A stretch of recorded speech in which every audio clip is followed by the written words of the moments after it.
За сайн бацхан уу та бүхэнтэй одоо сонгуулийн үед хэвлэл мэдээллийн гүйцэтгэх үүргийн тухай яриа. За энэ үүргийг ярихын тулд бид нар бас зарим зүйлүүдийг бол эргэн санах шаардлагатай гэж бодож байна. За ялангуяа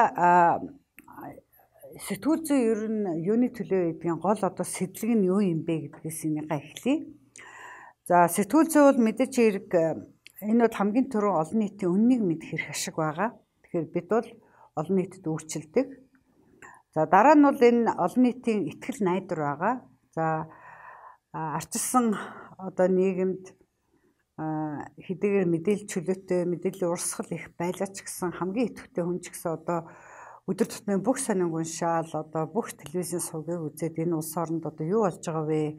Үнэн нь хаана байгаа юм бэ гэдэг тийм одоо дүгнэлт хийхэд бол мэдээж хэрэг одоо хэцүү, ийм баг боломжгүй. Тэгэхээр зэрэг иргэн бол өөрийнхөө бүх итгэл найдварыг сэтгүүлчдэд өгдөг, хэвлэл мэдээлэлд өгдөг.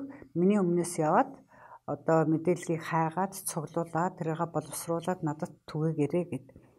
За дараагаар нь бол чөлөөт одоо хэвлэл мэдээлэлтэй байна гэдэг бол өөрөө иргэний эрх юм. Яагад гэвэл энэ бол арчлалын одоо суур тулгуур зарчмуудын нэг байдаг. За сэтгүүлчид хамгийн гол зүйл нь бол мэрэгжлийнх нь одоо онцлог нь юу байдгүй гэхээр энэ бол сэтгүүлчид бол нийгэмд үйлчлэх, үнийн шударга ёсны төлөө тэмцэх одоо ийм хүсэл зоригтой байдаг. Энэ бол баг одоо сэтгүүлч байхын одоо гол шалгуур юм уу гэж баг хэлж болохоор юм байна. За одоо бид арчилсан сонгуульд одоо яг хэвлэл мэдээллийн хоорондын одоо ерөнхий одоо харилцааны тухай нэг хэдхэн үг хэлье. За мэдээж хэрэг засаг төрөө одоо тохиноолоход бол иргэний зөв сонголт бол туйлын чухал. 4 жилд нэг удаа иргэд маань өөрийг намайг одоо энэ хэн төлөөлж миний төлөө ямар одоо шийдвэр гаргах вэ? Миний айж амьдрал яаж одоо сайжрах вэ гэдэг дээр бол гол анхаарал нь төвлөрдөг. Ийм ч одоо үүрэг одоо сонгуулийн үеэр ноогддог учраас энэ зөв сонголт бол их чухал. За мэдээж хэрэг иргэн одоо санал хураах байранд очиод яг ингээд саналаа өгье гэхэд нь бол гол нөлөөлдөг зүйл нь бол энэ чөлөөтэй тэгээд хамгийн гол нь юм бодиттой одоо мэдээлэл байгаа. За ер нь бол сонгуулийн үеэр үйл бодлоо илэрхийлэх эрх чөлөө бол онцгой чухал болдог. За нөгөө талаар одоо сонгуулийн сурчлагын кампанид ажиллавал бас нам нэр дэвшигчдэд өөрсдөө илэрхийлэх одоо ийм тэгш боломжийг олгодог. За энэ бүхэнд бол мэдээж хэрэг хэвлэл мэдээлэл бол онцгой үүрэг хүлээдэг. За хэвлэл мэдээллийн онцгой үүргийн тухай бид нар ингээ мэдээлэлтэй энэ тухай мэдлэгтэй байхын тулд биднэрт бол хоёр чухал ойлголтоог одоо эргээд санах нь их чухал байгаа. За жишээл энэ одоо дараагийн слайд дээр ингээ харагдаж байгаа. Энэ бол хариуцлагатай хэвлэл мэдээлэл, хариуцлагатай сэтгүүл зүй.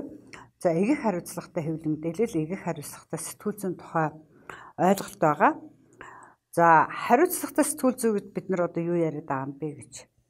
Тэгэхээр яг одоо хариуцлагатай сэтгүүл зүй гэж ийм юм хэлнэ гэсэн тийм одоо яг бүгдээрээ хүлээн зөвшөөрсөн тийм тодорхойлт бол одоохондоо байхгүй байна. Гэхдээ ер нь бол арчлалын үйл явцыг бэхжүүлэх, дэмжихэд одоо туслахад нийтийн одоо хэвлэл мэдээлэл бол ер нь хариуцлага хүлээх ёстой гэсэн одоо энэ итгэл бол одоо гол мөн чанар юм байна. За үзэл баримтлалын үүднээс авч үзэх юм бол хэвлэл мэдээлэл гэдэг бол засгийн газрын уяаны нохой биш, энэ бол нийгмийн одоо хотч нохой байдаг. Яагаад гэвэл энэ бол иргэдэд үйлчилдэг, иргэдийн эрх ашигт нь үйлчилдэг учраас гэж. За мэдээж хэрэг хэвлэл мэдээлэл маань өөрөө бол энэ үнэн мэдээллийг түгээх юм арга хэрэгсэл юм. За хамгийн гол үүрэг нь бол дахиад онцорч хэлэхэд энэ бол олон нийтийн ашиг сонирхолд одоо үйлчлэх үүрэг байна.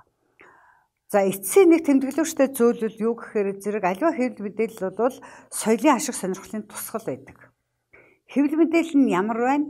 Нийгмийн соёлын одоо бараг тойл тэндээс бол харж байна. Энэ ер нь ямар нийгэм бэ? Энд одоо ямар соёл энд үйлчилж гэнэ үү?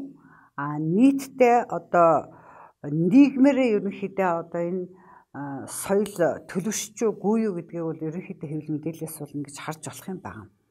За хоёр дахь нэг чухал ойлголт нь бол их хариуцлагатай одоо хэвлэл мэдээлэл сэтгүүл зүй гэж хэлсэн. За тэгэхээр энэний өмнө бол ерөнхийдөө их хариуцлага буюу англиар бол энэ accountability гэж үгийг бол ингэж орчуулж байгаа.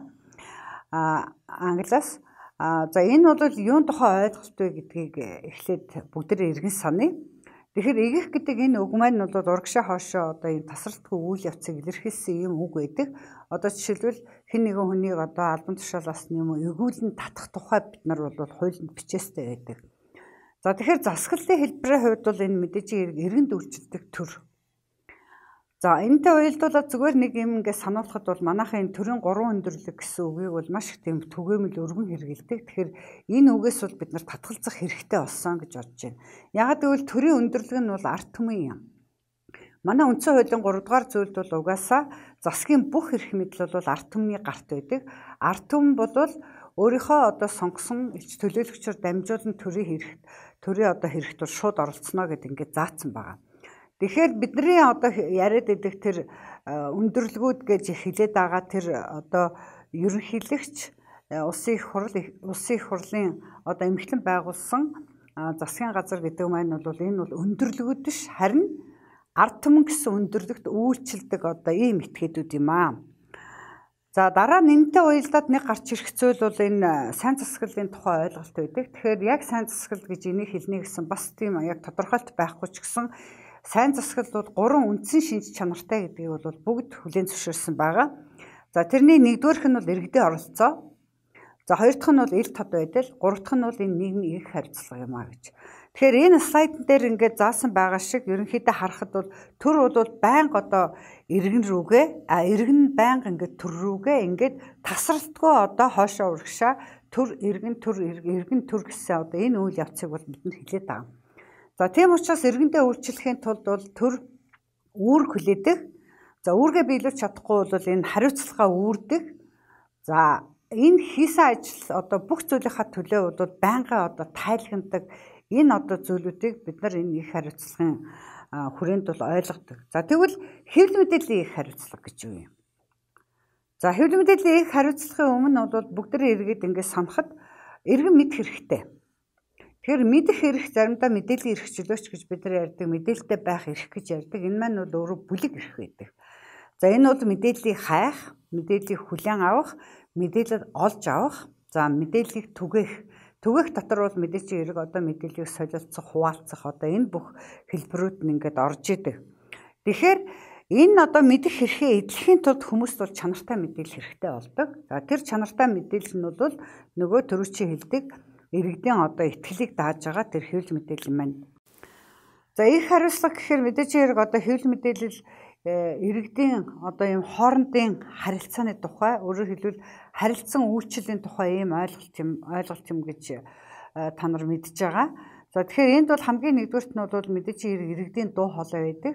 За хоёрт нь бол тэр иргэдээ өөрийнхөө одоо үзэгч сонсогч одоо уншигчдыг яаж одоо өөрсдийнхөө хэвлэл мэдээллийнхаа үйл ажиллагаанд татан оролцуулах вэ гэдэг асуудал. За дараагаар нь бол энэ бол нийгмийн шударга ёсны одоо төлөө үйлчлэх шударга ёсыг хамгаалах одоо энэ зорилго байгаа эрхэм. За тэгэхээр иргэдийг яаж татан оролцуулах юм бэ гэдэг дээр. За нэгдүгürt нь бол интернет бол биднэрт маш их боломжийг олгосон. Ерөнхийдөө бол энэ иргэдийн одоо зан үйл тийм ээ амьдралын хэвшил. За тэгээд ерөнхийдөө одоо баг хэвлэл мэдээлэл ингээ бүх зүйлд бол энэ их тийм жинтэй одоо их тийм асар их өөрчлөлтийг авчирж байна л да. За тэгэхээр мэдээж хэрэг хамгийн нэгдүгürt бол энэ иргэдийн буюу өөрсдөө чи одоо хэрэглэгчдийн үүсгэсэн энэ агуулга байж байгаа. За энэ агуулгыг бол бид нар өөрсдийнхөө иргэдийг одоо татан оролцуулж байгаа энэ одоо хэлбэрийн нэг нь бол энэ агуулга юм а гэж.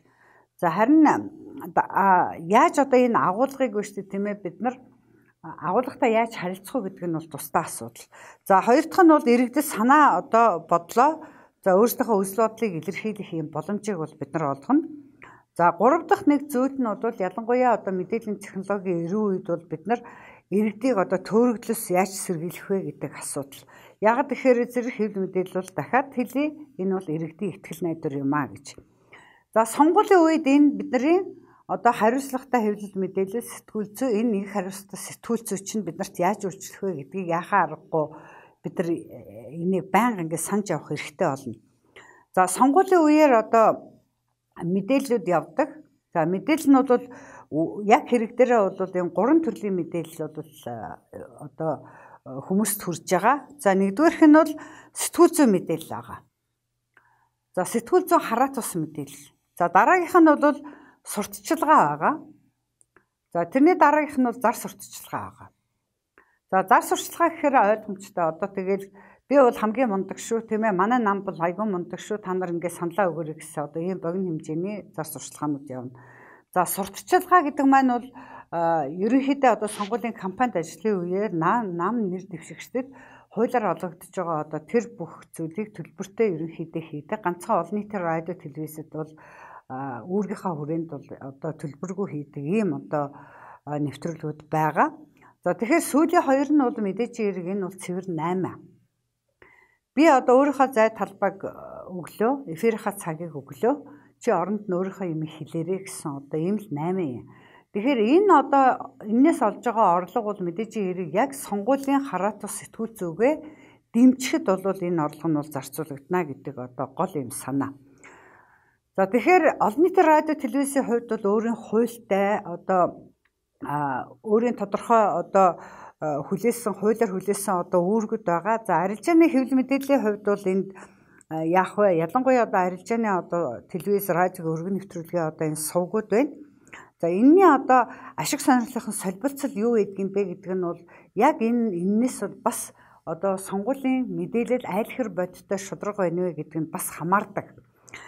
За тийм учраас нэгдүгээрт бол юуг онцолж хэлэх шаардлагатай гэхээр сэтгүүлч бол байнгын хэлэх хэрэгтэй. Сэтгүүлчийн эрх ашиг нь бол хэлэх. Буруу үйлдэл тухай сонссон бол тэрийг хэлнэ. За нөгөө талаас нь эзний ашиг сонирхол гэж бай. Тэр хүн хэвлэл мэдээллийг байгуулахдаа бол ашигтай бизнес, ашигтай мэдээллийн ашигтай одоо бизнес эрхлэх гэж тэрийг байгуулсан. Өөрөөр хэлэх юм бол одоо нэвтрүүлгүүдээрээ мөнгө олдог одоо ийм хэлбэр юм аа. За тэгвэл энэ сэтгүүлч эзэн хоёрт бол нэг нийтлэг ашиг сонирхол байгаа. Тэр нийтлэг ашиг сонирхол нь юу байдгүй гэхээр аль болохоор олон хэрэглэгчтэй тэднийхээ итгэлийг даасан ийм л бизнес байх хэрэгтэй. Энэ бол нийтлэг ашиг сонирхол. Энэ хоёр одоо ашиг сонирхол маань бол нийлдэг цэг нь бол редакц байдаг. Тэгэхээр энэ бол сэтгүүл зүйн дүрмээр одоо тоглодог хараат ус ийм ашигтай бизнес юм. За тийм учраас энэ редакцийн хараат ус байдал, ер нь хэвлэл мэдээллийн хараат ус байдал, сэтгүүлчийн хараат ус байдал гэдэг бол энэ бол хамгийн одоо гол үнэт зүйлийн нэг юм аа. Тийм учраас бол энэ сэтгүүлчийн одоо хэлэх энэ эрх ашиг, үзэгчдийн одоо үннийг мэдэх энэ эрх ашигын төлөө редакцийн дотоод одоо орчин бол хамгийн таатай байх ёстой. Бүх зүйлийг бол ерөнхийдөө одоо дотоод засаглалынхаа хүрээнд бол өөрсдөө одоо дүрм журмаар хуулиас гадна өөрсдийнхөө дүрм журмаар ингэж зохицуулдаг юм өөрийн зохицуултын хүчтэй тогтолцоо бол редакц дотор байх ёстой юм аа. За арчилсан сонгуул хэвлэл мэдээлэлгээ бид нар дараагийн юун дээр ороход бол энд нэг гол одоо хэлэх ёстой юм нь юу гэдгүү гэхээр юу байгаа. Хоёр ашиг сонирхол бол чухал болж ирнэ. За нэгдүгээрт нь бол одоо сонгуулийн үеэр иргэдэд үнэн мэдээлэл одоо олж авахын эрх ашиг. За нөгөө талаас улс төрийн нам нэр дэвшигчид сонгуулийнхаа сурчлаганд хэвлэл мэдээллийн одоо нөлөө хүчийг бол төлхөө ашиглах одоо ийм сонирхол хоёулаа ингэж зэрэг болж ирнэ. За тэгэхээр энэ одоо улс төрийн нам нэр дэвшигчдийн энэ одоо хүч нөлөөд орохгүй тулд одоо хэтрүүлэхгүй тулд байна шүү дээ, тийм ээ. Энэ хэвлэл мэдээлэл юу хэрэгтэй вэ гэж. Тэгэхээр ерөнхийдөө бол энэ өөрөө мэдээллийн бизнес учраас мэдээлэл гэдэг маань бол бас их тийм уруулан ашиглахад, хэтрүүлэн ашиглахад бас юм тийм хялбар зүйл байгаа байхгүй. Өөрөө одоо тодорхой дүрм журм байхгүй нөхцөлд бол энийг гаднаас ч гэсэн хөндлөнгөөс ч гэсэн хэн ч гэсэн биш үү энийг уруулан ашиглах юм боломжтой болчихж байгаа. За тэгэхээр энэ ашиг сонирхлуудыг яаж тэнцвэржүүлэх вэ гэдэг маань бол энэ сонгуулийн үеийн одоо сэтгүүл зүйн одоо бас гол одоо утга учир, гол одоо гогцооны бас нэг нь байгаа юм аа. За сонгуулийн сурталчилгааны хувьд бол энэ бол ерөнхийдөө төлбөртэй. За олон нийтийн өргөн нэвтрүүлэг дээр бол энэ төлбөргүй одоо энийг бол бид нар шууд хүртээмжийн нэвтрүүлэг гэж нэрлэдэг л дээ байгаа. Тэгэхээр сонгуулийн төлбөртэй сурталчилгаа бол гэдэг чи юу юм бэ гэсэн нэг асуулт гарч ирнэ, тийм ээ. Тэгэхээр энэ бол тухайн нэр дэвшигчийн төлөө одоо намын төлөө аль болох олон санал өгүүлэхийн тулд үзэл санаанд нь нөлөөлөх зорилгоор олныг хамарсан одоо ийм кампанит ажил зохион байгуулах үйл явдлыг л бид нар ерөнхийдөө сонгуулийн сурталчилгаа гэж нэрлэдэг байгаа юм. За харин энэ маань өөрөө байна шүү дээ тийм ээ байнга одоо ийм мөнгөтэй холбоотой асуудал байдаг. Тийм учраас энэ бол тодорхой хугацаанд явагддаг ч гэсэн байна шүү дээ. Энэ сонгогчдын сэтгэл санаанд эргэлт одоо хийх хүртэл байна шүү дээ. Энэ нөлөөлдөг учраас за нөгөө талаас маш их одоо хөрөнгө мөнгө зардаг учраас энийг бол заримдаа сонгогчдын санал худалдаж авах гэж бас томьёолдог. Тэгэхээр улс төрийн одоо бохир технологи гэж бас нэг үг байдаг л да. Энэ бол улс төрийн одоо угаасаа онолд нь байж байгаа. Тэгэхээр энэ бохир сурталчилгааг яаж сөрөх үү гэдэг одоо нэг сэтгүүл зүйн дархлаа хаана байгаа вэ гэдэг маань бол бас одоо сонгуулийн үеэр одоо их чухал болно.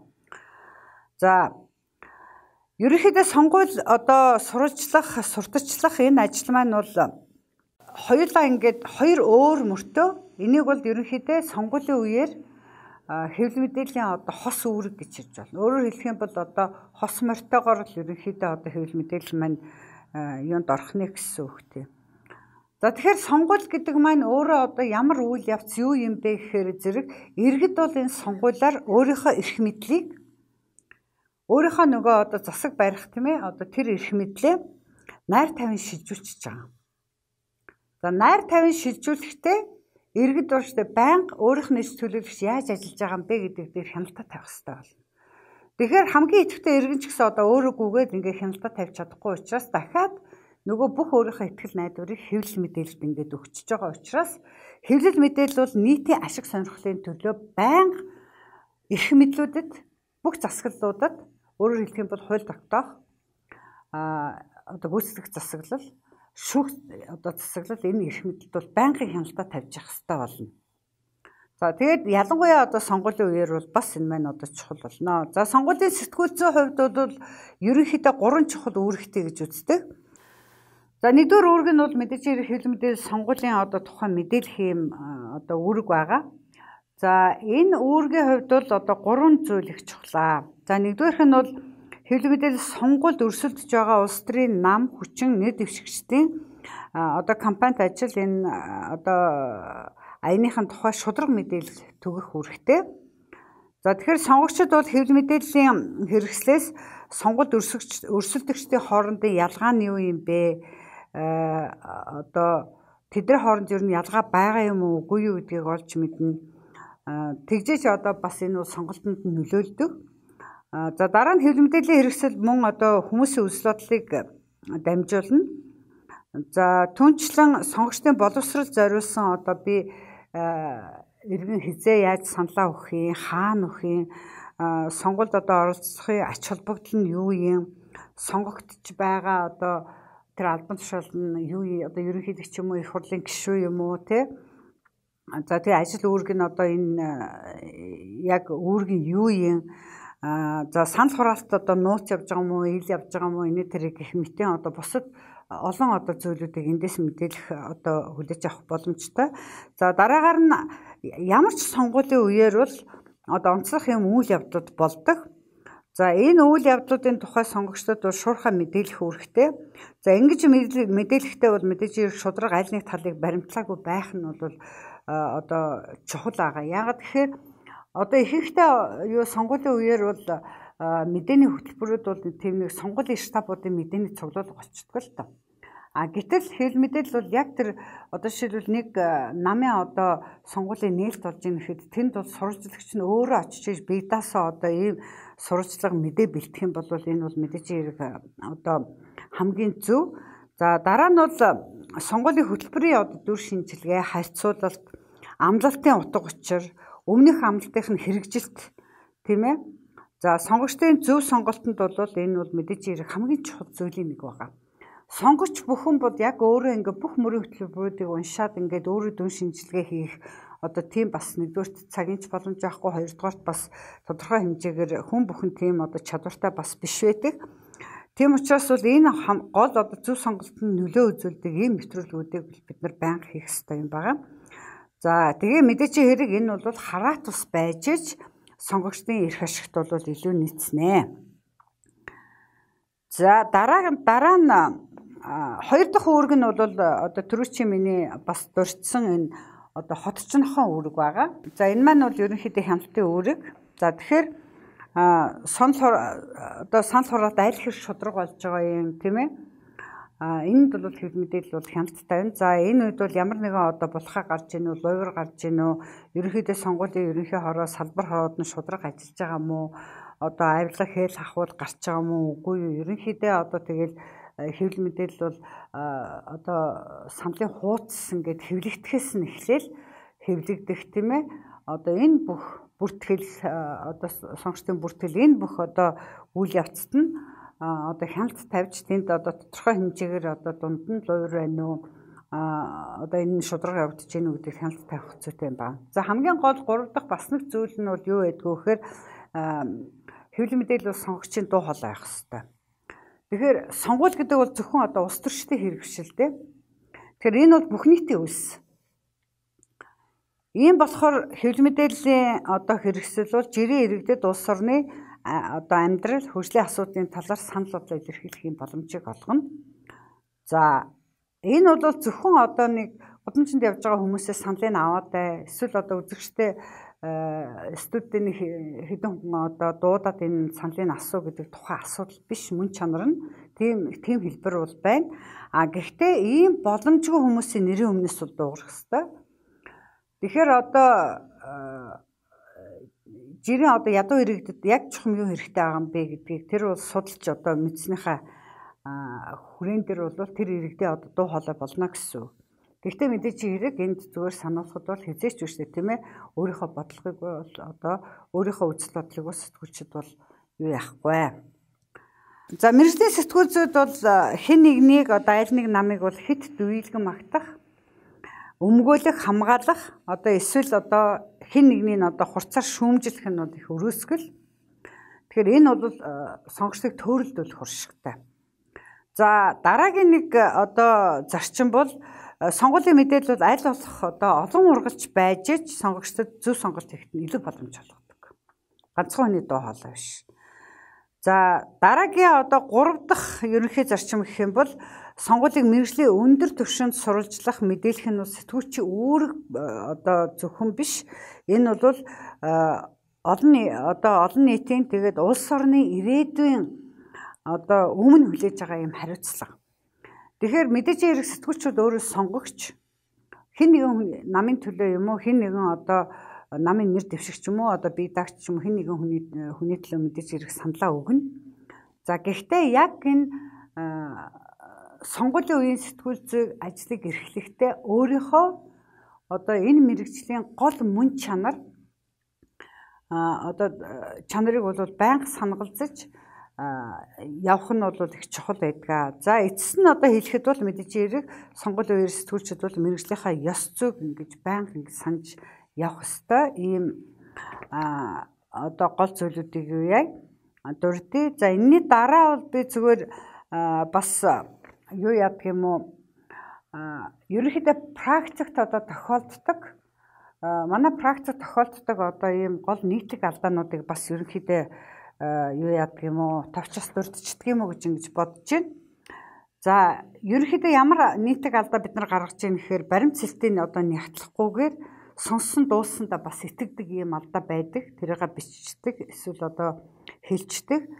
За их сурвалжийн хангалтгүй бас ингэж ашигладаг. За дараа нь бол ерөнхийдөө өөрсдийнхөө одоо энэ үйлслүүдийг хит тулгадаг ийм алдаанууд байгаа. За дараагийн нэг одоо бас заашгүй анхааруулжтай нэг зүйл нь бол баримт тайлбар хоёроо бас ингэж ялгахгүй, салгадаггүй бас нэг ийм тохиолдлууд байдаг. За мэдээ сурвалжлага ер нь одоо ерөнхийдөө мэдээллийн боловсруулалт нь одоо бас их муу байдаг. За сонгуулийн кампанид ажил одоо сурчлагын аян, үйл явц, санал хураалтын үеийн одоо энэ булхайг бол нэг төдийлөн илрүүлдэггүй. Нэг нам юм уу эсвэл одоо хэн нэгэн хүн илрүүлчүүд тэрлөө ингээ хутгалдаад яваад орчдөг. Энэ бол ерөөсөө сэтгүүлчийн үүрэг биш. Яасан ч гэсэн тийм тохиолдол гарлаа ч гэсэн тэрийг үсээ нягтлжээж тэрэнд одоо өөрийнхөө нөгөө тэнцвэртэй одоо байр сууриас бол хандах ёстой. За тухайлсан одоо сурвалжлага мэдээ нь бол ийм тэнцвэртэй биш юм зүйлүүд бол бас сонгуулийн үеэр их ажиглагддаг. За улс төрийн бар янз бүрийн одоо ийм саналуудыг бол ийм тусгадаггүй. За санал асуулгын дөнгө мэдээлэх эрс татахтаа бол маш их тийм болгоомжгүй одоо нэгт нямбай биш ханддаг. Ялангуяа телевизийнхэн бол саналаа өгөөд одоо гарсан хүнээс бол та хэний төлөө саналаа өгөө энэ төр гэж асуухдаг. Ингэж бол санал хураалт бол нууц. Ингэж бол асуух ёсгүй. За дараагийн нэг юу бол нэр дэвшигчдийн тухай ярихдаа бол хэтэрхий өөрийнхөө үзэл бодлыг одоо илэрхийлдэг. Тэгээд ерөнхийдөө одоо нөгөө сэтгэл хөдлөлтөө автчихдаг. За эргэн хүний хувьд бол сэтгэл хөдлөлт байна. Сэтгүүлч бол сэтгэл хөдлөлтөө сонгуулийн үеэр ямар ч байлаа гэсэн энийг бол ерөнхийдөө автчих болохгүй. За дараа нь бол ерөнхий одоо хувь хүмүүсийг доромжилсан одоо тийм үг хэллэгийг бол тэнийг мангууч гэдэг юм уу, фашист гэдэг юм уу, коммунист гэдэг юм уу ийм зүйлүүдийг бол маш ихээр бас хэрэгэлдэг. Энийг бол төвчих ёстой. Бүр бид нар хэрэглэх ёсгүй. За хамгийн сүүлийн нэг нийтлэг алдаа бол юу гэдгүй гэхээр сонгуулийн үеэр бас бэлэг одоо шан харамж бас нэлээх авдаг. Энэ маань одоо бас сүүлийн үед сэтгэл зовоож байгаа зүйл маань бол одоо нэг тийм түгээмэлдүү маягтай болсон байгаа. За ийм учраас бол энийг бас нэлийн одоо тунгаан бодоорой. За ингээд та бүхэнд амжилт хүсье.